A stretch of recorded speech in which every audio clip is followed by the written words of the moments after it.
Okay, this is all about nth order homogeneous linear differential equation. Bakit nth order? Okay? So as you can see here, merong notation ganito. Anong base dito? N derivative of y with respect to x. So alam natin, kung ito ay n minus 1, ito ay mas mataas dito. So highest derivative is of course nth derivative. That's why this is what? Nth order. Okay? Bakit linear? Di ba alam natin na ang kanyang degree ay 1 o first degree. Kapag ka first degree, lagi siyang linear. Bakit homogeneous? Okay, this is equated to 0. Yung a sub o, a sub 1, up to a sub n, yan ay constant. Constant coefficient ng bawat term na ito. Okay?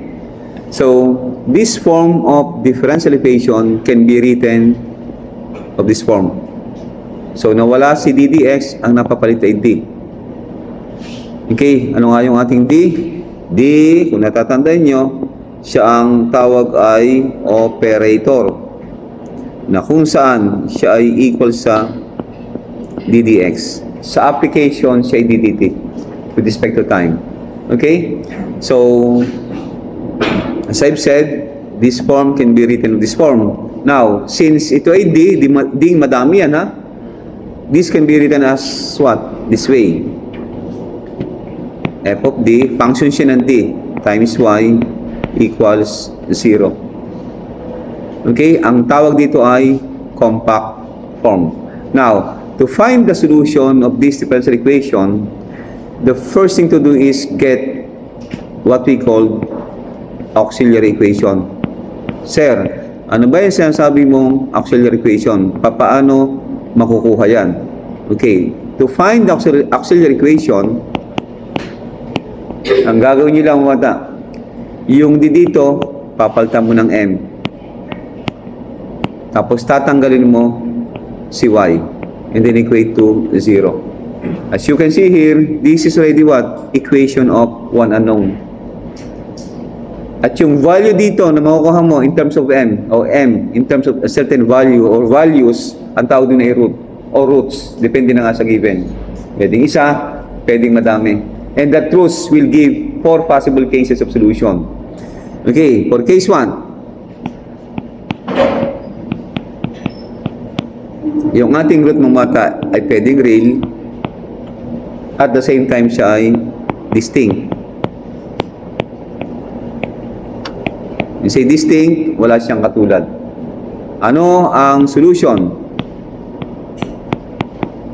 The solution is y equals c sub 1 e raised to m sub 1x plus c sub 2 e raised to m sub 2x plus the last term is what? C sub n e raised to m sub nx. So yung m1 dito, m2 up to this, ang tawag dyan ay roots na si ay distinct. Bakit distinct? Kasi nga m sub 1, m sub 2, magkakaiba yan. Right? Okay? So para maunawaan nyo, let us have an examples.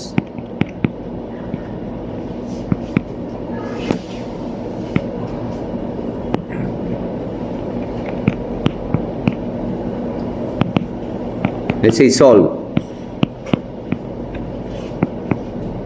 dy equals 0. Eh di ba, kung halimbawa may choices yan. Let's say ang choices natin ay, isa sa choices ay y equals 0. And then letter B, y equals constant. Eh di ba, alam natin na kapag kaganyan ang choices at hindi pa naman ituro sa inyo yung topic, ang sasagot nyo ay letter A. Bakit letter A? Di ka, when 4y is equal to 0, what is y? Eh, di ba yan ay 0? Divide both sides by 4. So, pag divide mo na both sides by d, what will happen? Y is 0. Pero mali yun. Mali. Kasi itong ding ito ay may ibig sabihin. That is what? Operator na kung saan nga equal sa d dx. Meaning, siya ay differential equation. Okay? Ayos? Now, to find the solution, ang sabi ko kanina, ang unang gagawin nyo, kukunin mo yung auxiliary equation. Para makuha ang auxiliary equation, papalitan mo si D ni M. Tanggalin mo si Y. And then, copy the right side. So, ito na yung ating root. Isa lang siya. Kapag si isa, automatic, isa lang ang gagamitin mo dito. So, yung ating M dito is 0. So, Y equals, since iisa siya, tanggalin mo na yung subscript. We have E raised to 0x. And we know that 0 times is 0. E to the 0 is 1. Therefore, Y is equal to C. Ito pala ang sagot. Okay? Another example. Let's say, D minus 3, Y equals 0. Same as before. Replace D by M, copy 3, and then remove Y equals 0. From here, M is positive 3. When M is positive 3, we have Y equals C e raised to 3x, and this is now our final answer. Okay, now, for the third example, let's say we have solved D squared minus 3D plus 2 times Y equals 0. Okay? So, for our solution, we have M squared minus 3M plus 2 equals 0. Okay? We can factor this. We have M minus 2 times M minus 1 equals 0. You can use calculator to find M directly. Okay? Now, here, our M is equal to 2. And then, another value of M is what? 1. So, we have two roots. So, pag dalawang root, automatically, ilan ang gagamitan dito? Of course, dalawa. So, we have here, Y equals C1 e raised to 2x plus C sub 2 e raised to x. And this is now our final answer. Mga bata, sample number 4, let's say solve D plus 1, D plus 2, D minus 3, Y equals 0. Okay, so for our solution, ano gagawin? Of course, palitan si D ni M. We have M plus 1, M plus 2, M minus 3, remove Y equals 0. Kapag kaganyan, mga bata, ang nakikita nyo, hindi mo na kailangan gamitin pa ang calculator. From this equation, we can say that M plus 1 ay equals sa 0. And then from here, M equals negative 1. Similarly, M plus 2 equals 0.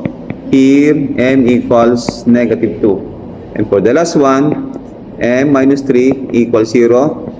M is equal to 3. So, we have how many roots? 3 roots. So, ano gagawin? Tatlo ang gagamitin natin sa ating solution. So, Y equals C1 e raised to negative x plus C2 e raised to negative 2x plus C3 e raised to 3x. Pwedeng magkapalit-palit ang mga ito. Basta malaga, present sila dun sa ating solution. Okay? Another example. Let's say, nakita ka ng ganito. Y triple prime plus 4Y double prime plus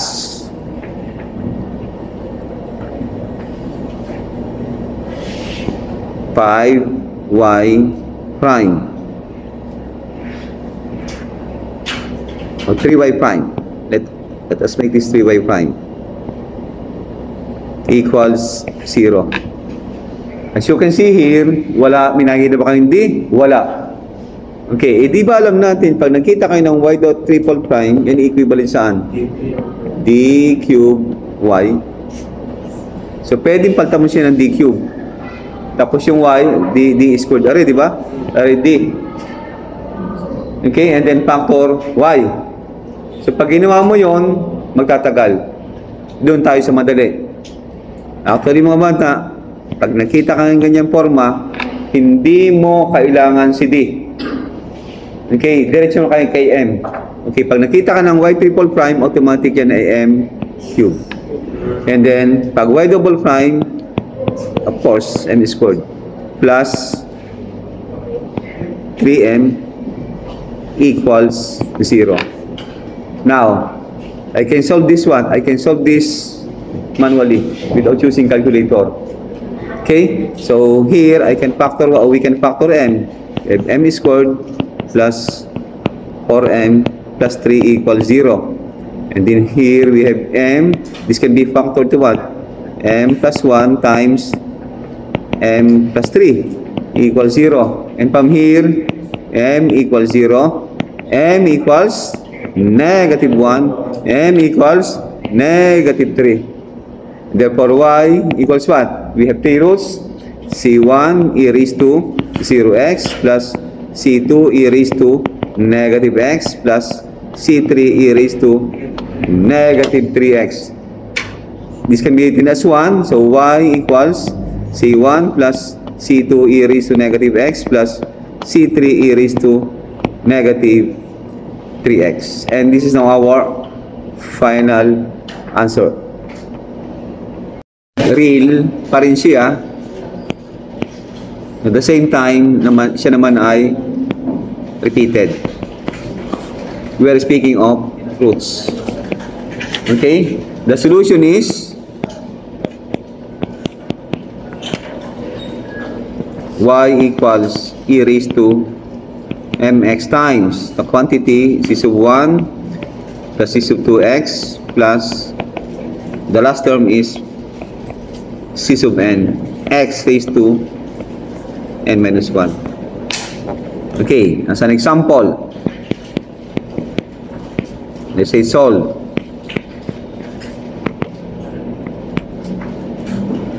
D cube y equals 0. Same as before, get auxiliary equation. So we need to replace d by m cube, copy 3, di ba? Equals 0. And from here, m equals 0, ilan? Tatlo. Kasi third degree equation yan. So repeated siya na rin. And then using this solution, we have y equals e raised to 0x. Ilan ang gagamitin sa loob? Tatlo. Ano yon?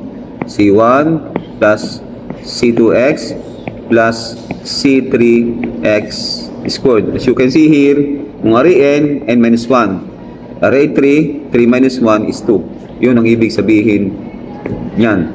And then simplifying this is 1. So y equals what? C1 plus C2x plus C3x squared. And this is now our final answer. Another example.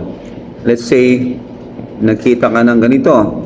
D squared minus 4 raised to 2, y equals 0. So again, same as before. Replace d by m. And then copy 4, negative 4 equals 0. From here, our m is negative 2. Also, m equals 2. Okay? Hindi pa sapat yan. Bakit? Kasi meron dito 2. Ibig sabihin yan, dalawang negative 2 at dalawang positive 2. Still, real, repeated, real, repeated. So, the solution is y equals e, unahin natin si negative 2, negative 2x. Ilan ang laman? Dalawa lang, kasi dalawa lang siya. So, C1 plus C2x. And then, e raised to 2x. Ilan ang laman? Isa, dalawa. So, dalawa lang. So, we have, this is C sub 2. Anong kasunod? C sub 3 plus C sub 4x. And this is now our final answer. Okay, now, let us proceed to case 3. Ano naman ang case 3? May pagkakataon ng ating roots ay complex number. At pag sinabi natin complex number, it is a number consists of real and imaginary parts. Okay. Now, anong ating solution? y equals e raised to ax times c sub 1 cosine bx plus c sub 2 sine bx. Okay, nawawala si m, right? So here, our m equals a plus or minus pi. Okay, ano yung ating a? Real part, yun yun. Ano yung ating b? Imaginary part. Okay, as an example, let's say solve b squared plus 9 equals y equals 0. So same as before, replace d by m. We have m squared plus 9 equals 0. From here, m equals 0 plus or minus 3i.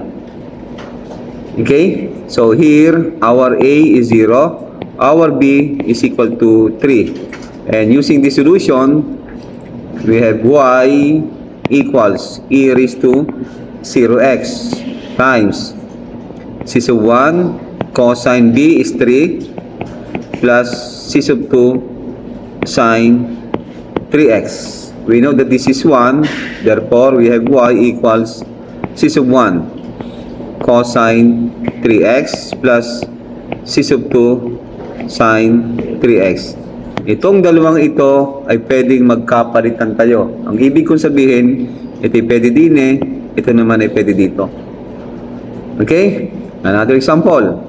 Let's say you have y double prime minus 2y prime plus y plus 4y equals 0.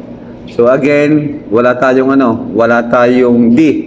Pero sinabi sa inyo kanina, na pag nagkita ka ng y double prime, pwede siyang b squared, pero magtatagal ang kwento, ano gagawin? Just replace y double prime by m squared minus 2m. Kapag ka walang kudlit o prime, automatically constant lang siya, and then equal 0. Using calculator, you can find m equals 1 plus or minus square root of 3i, which means a is equal to 1, b equals square root of 3. Okay, again using our solution, we have y equals e raised to a is 1 times x is x times c sub 1 cosine square root of 3x plus c sub 2 sine square root of 3x. Okay, another example. Let's say solve d cube minus or plus 8 times y equals 0. So for our solution, we have m cube plus 8 equals 0. So from here, m equals negative 2. Also m equals 1 plus or minus square root of 3i. Okay? So since this is real distinct, kasi isa siya, case 1. And then for this one, this is case under case 3. By the way, our a here is 1 and our b is square root of 3.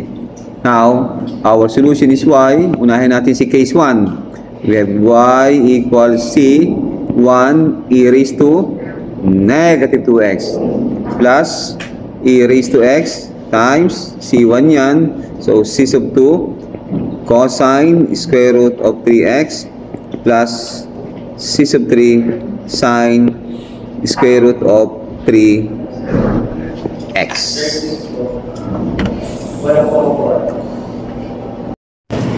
Okay, for the last case, we have here repeated complex roots. The solution is y equals e raised to ax times the quantity a sub 1 plus a sub 2x plus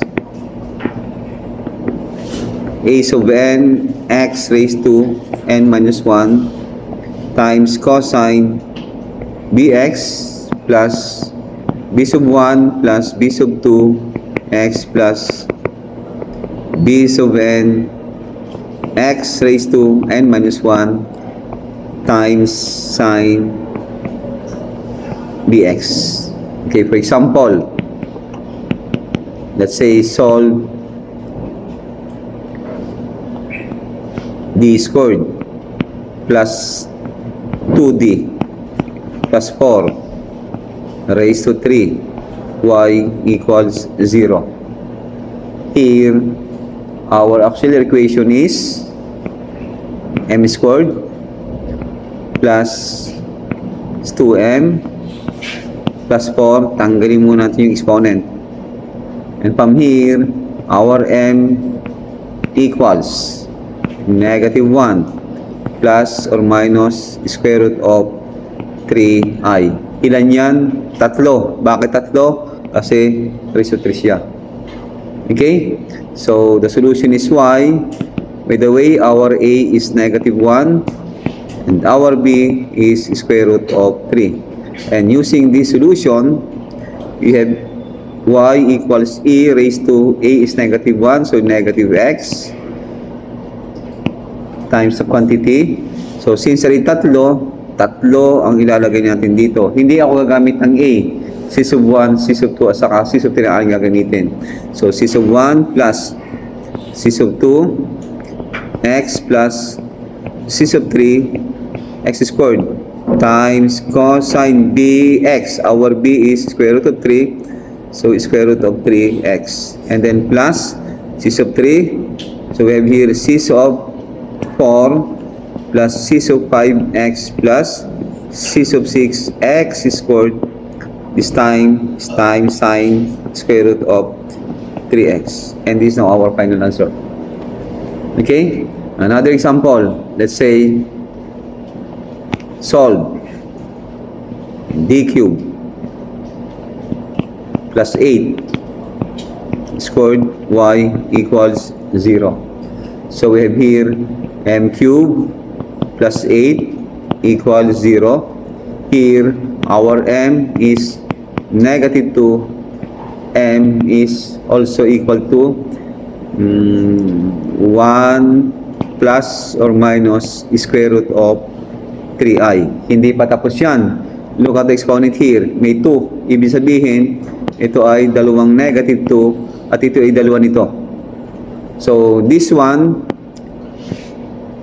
is under what? Under case 2. Real na repeated. And this one is under, of course, this case 4. So, using first the second case, we have y equals e raised to negative 2x. Ilan ang laman? Dalawa lang. Bakit? Kasi nga, dalawa yung ating root. Okay? And then, using the last case, case 4, for this root, we have plus e raised to, our a is 1, our b square root of 3. 1 times x is x times this is c sub 2, we have c sub 3, dalawa uli ha, c sub 4x, and then times cosine square root of 3x, and then plus c sub 4, this is c sub 5 plus c sub 6x, and then sine square root of 3x. Okay, look at this. If you're going to put 2 here, we know that this is 6 degrees because 2 times 3 is 6. As you can see here, we have how many C's? 1, 2, up to 6. So, dapat mag-coincide yung degree dun sa number of C. Para just to make sure na tama ang inyong sagot.